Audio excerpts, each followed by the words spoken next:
Welcome to the Beyond Pain podcast with your host, Joe Gambino and Joe LaVacca. Join the two Joes, two physical therapists, as they discuss how to navigate the uncertainties of pain so you can move beyond it and get back to the activities you love most.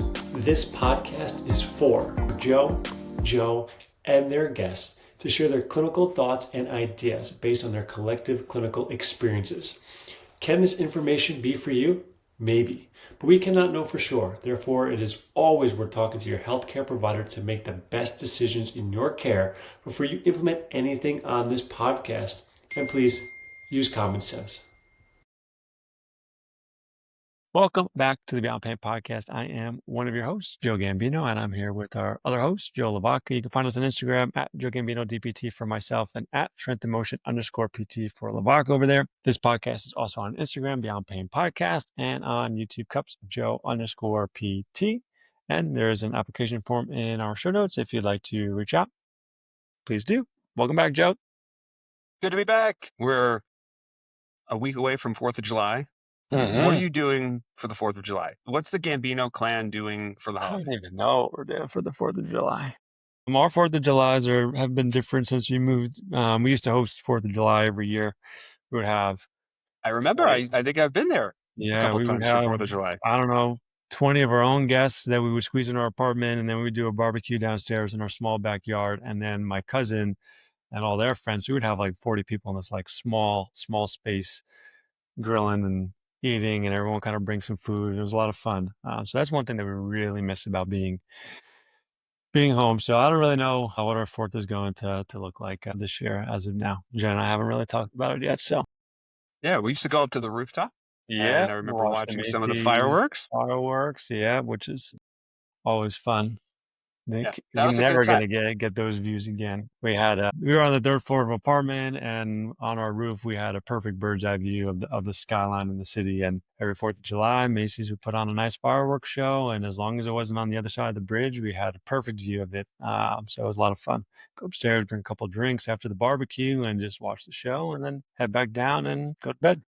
It is still, to this day, one of my favorite New York City memories that I had, getting to hang out with you guys and then going up to the rooftop. It just felt like such a city, like Queens, Brooklyn thing to do. You know, I really felt embedded into the culture. So thank you for allowing me to feel You've been in New York your whole life. Long time. It could be a top memory is of high regard there.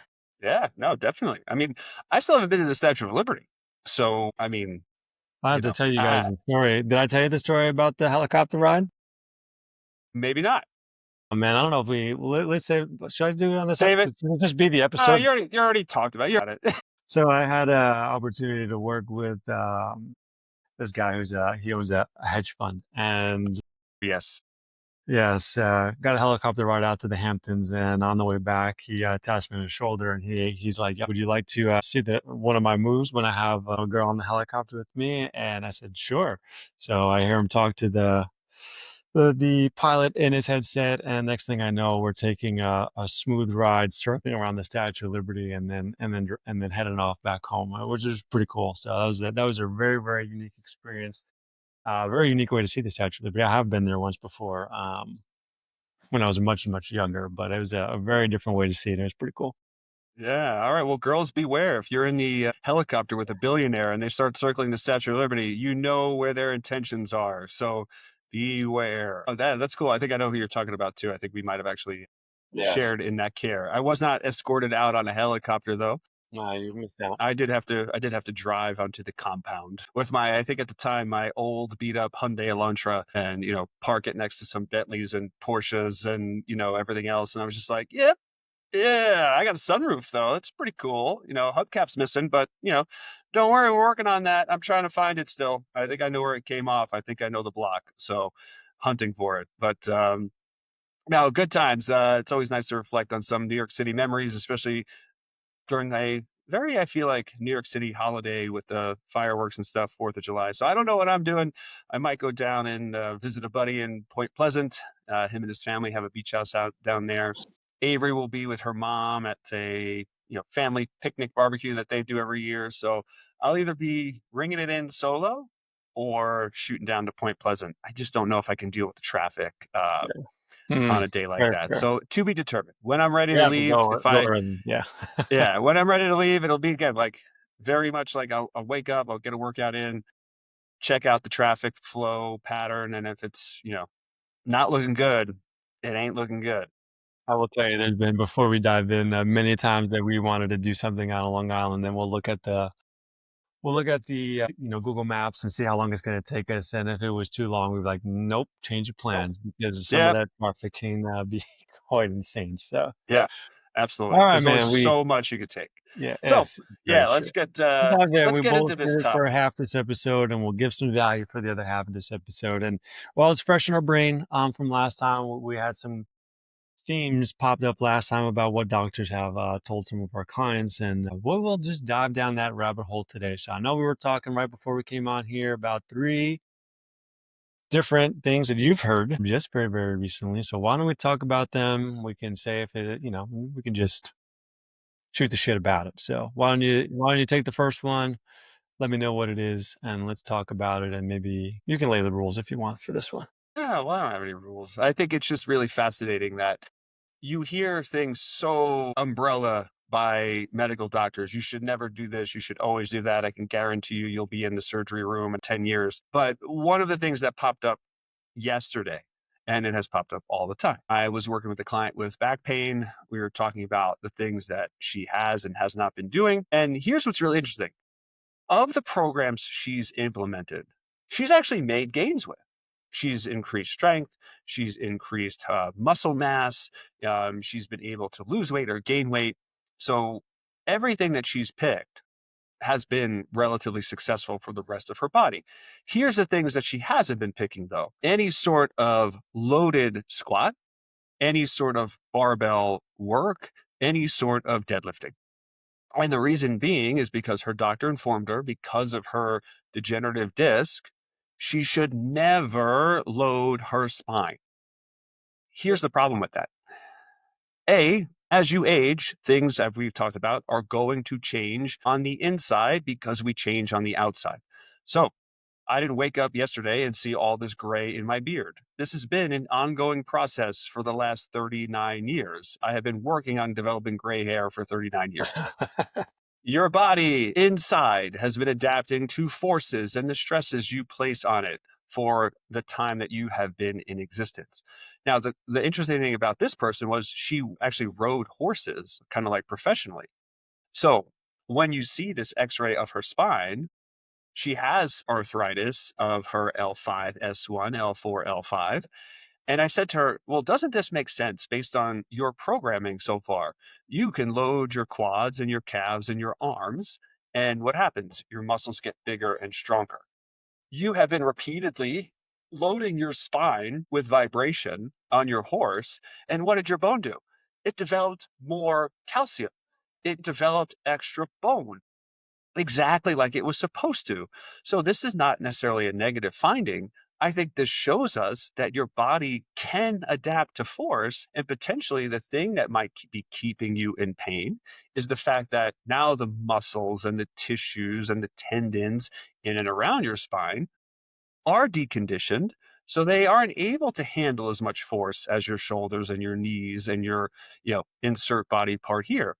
So based on your history and based on how successful you've been, why wouldn't we think, if we started to dose you with isometrics, with some safe movements, with greater exposure to squats and deadlifts, that you would not be able to adapt in the same way? You've basically shown that you can.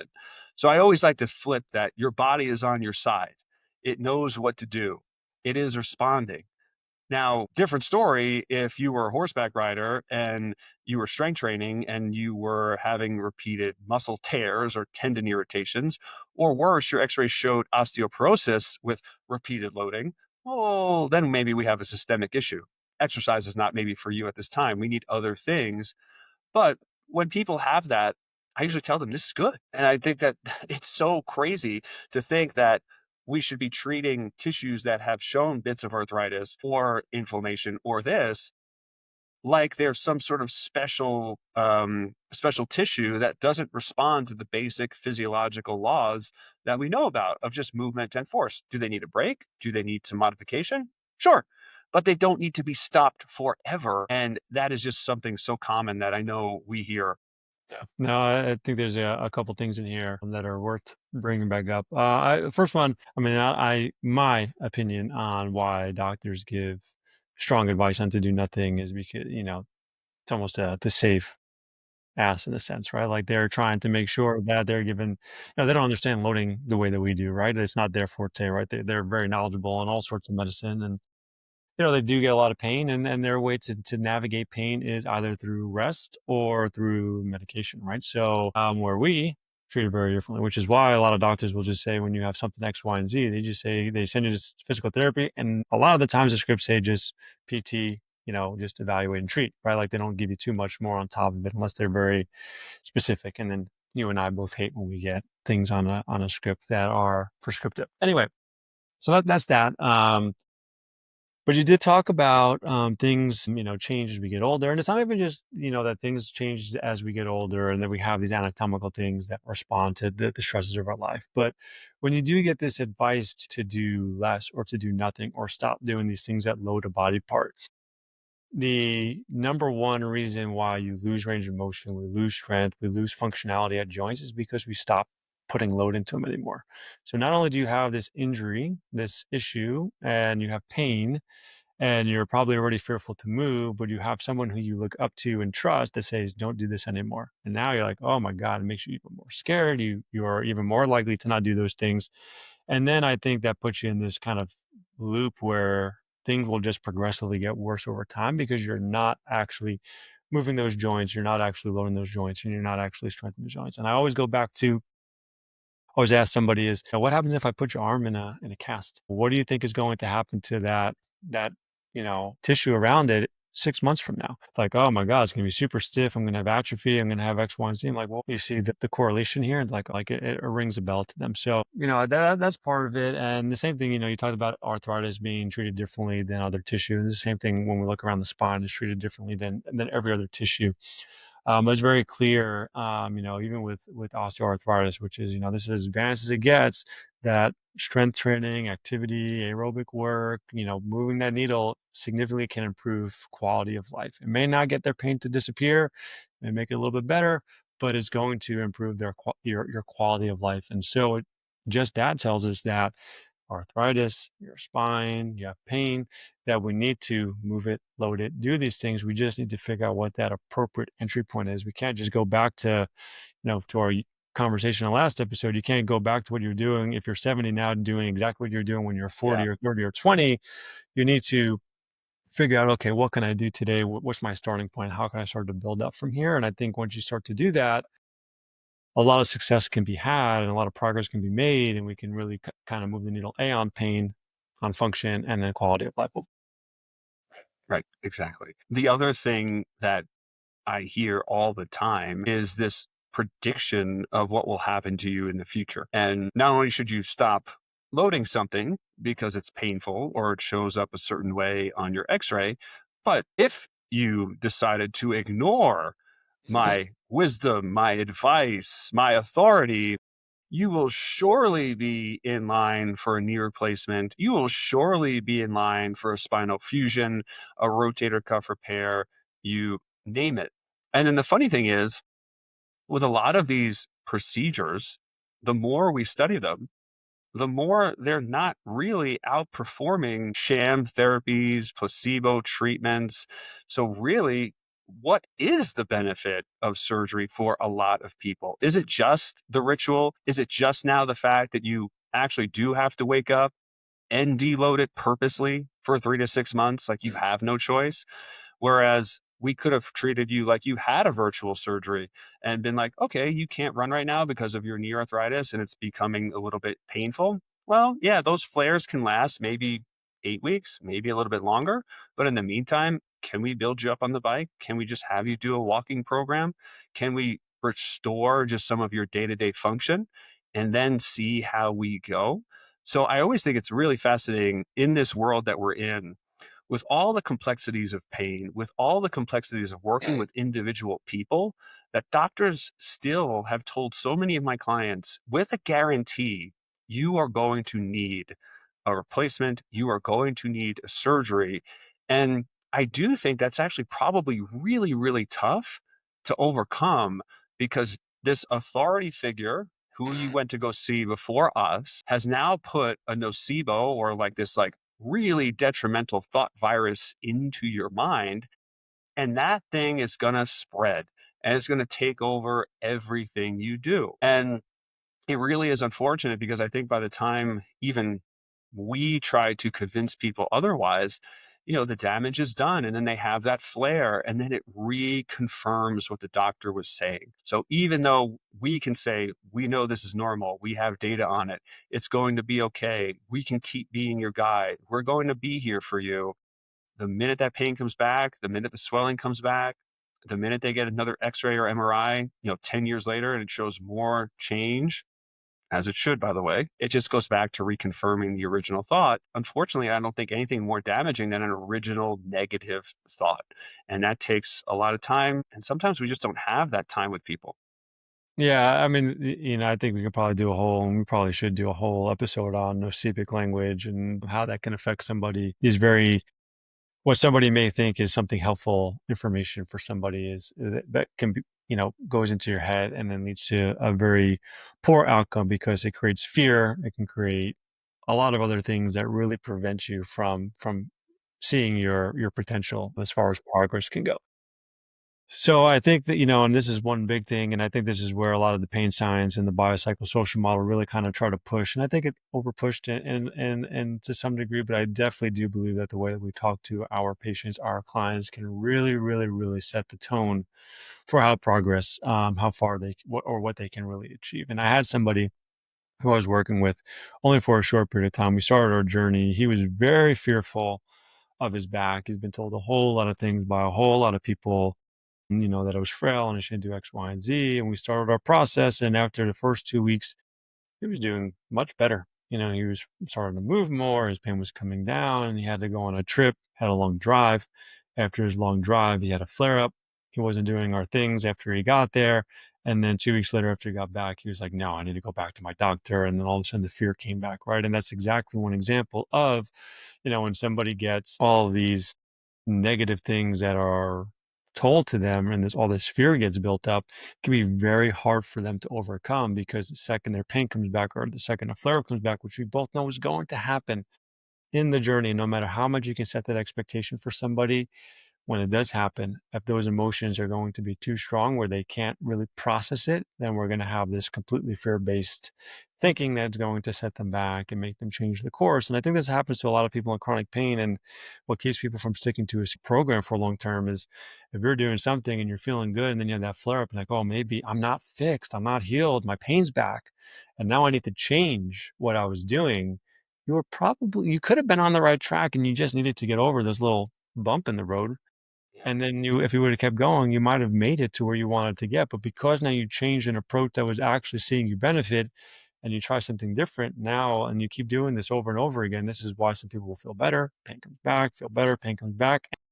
Every time they take 2 steps forward, they take 2 or 3 steps backwards, right? And they're now doing that, 2 steps forward, 1 step back, 2 steps forward, 1 step back, where they can continue making progress over a long period of time. So that's hard. I've had pain for a long period of time. And sometimes it's very hard to kind of see your way out of it because pain is such a internal process. And when it's there, it's hard to know what's going on or see yourself out or, see how you can get around this. And that's why I always like to use function as a measure of progress because there are other things that are better trackers than your pain alone. So I don't know, that's the whole tangent there from what you were saying, but I'll leave it at Yeah, that. but no, yeah. And I sort of agree with you, though. I mean, the idea of education or communication and the reason why it's so valuable is because it changes you in an instant. The strength stuff, the mobility stuff, the lifestyle stuff, your return to run, walk, whatever, is going to change you over the course of months and years. But that initial advice that you get from a doctor, from someone you trust, the initial advice you get from us, the initial understanding you have about your experience and your condition, it won't make it cured or immediately better in the sense of your pain goes away. And I think that's where a lot of people started misinterpreting the pain science stuff is I explain pain to people, but they still have pain. Yeah, that wasn't the point of the Absolutely. education. The point of the education was for you to be on the same page with someone, so you have the opportunity to work with them for the next 6 months, a year, or beyond. And if you don't take that 1 second, or you're filling someone's head with some fear or Nocebo language, as you mentioned, well, then that's going to affect every other thing you do with them. So that's why I think it's so valuable. That's why I push it so hard in my message with education and on social media. And the reason why I spend so much time working on it within the first couple sessions with people, because I don't think there are any special exercises or magical programs. However, if I can understand what you think about your experience, if I can understand what's holding you back, if I can answer your questions, and then we both agree that this is not going to be a 2 session fix or a one, exercise fix, we go into it with the understanding that, hey, every 8 weeks we're checking in. Are we a little bit closer to our goals? If so, yes, let's continue. If not, what did we miss? What else can I offer you? Or who else can I offer you on your journey? And let's keep you moving in the right direction. Yeah, I agree with that. I think the biggest thing that someone can get is what happens when shit hits the fan, those flare-ups happen, right? And does it derail you? And how do you appropriately modify and change and understand pain and what it really means? Because pain, as we've talked about, isn't this broken, this very, very negative thing. It's information. It's really a request for change from your body, right? If you break your arm, your body wants you to not move it and not do anything because it doesn't want to make things worse. And it needs to go through its healing process at the end of the day, right? So understanding that, understanding how to navigate pain, how to do all that stuff is a skill that people need to learn. Going back to, we had way back in the day, we had Tyler on the podcast talking about, pain as a skill and kind of navigating that stuff. But that stuff is very, very important to the process. I think is very undervalued, and people just expect I'm going to get these movements and this is what's going to make me better.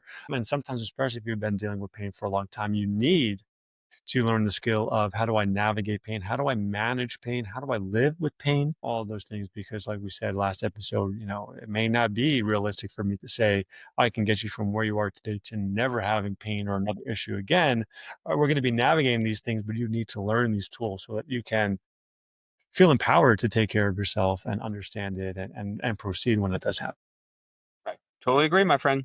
Anything else you want to add in this episode? No, I think All this right. is a short but powerful episode. So take it Powerful. I like that. Yeah, I like that too. All right, cool, man. Well, Joe, love you. Thank you. Listeners, we love you. Thank you for joining us for another episode. And don't forget to come back next week for even more power on the Beyond Pain podcast.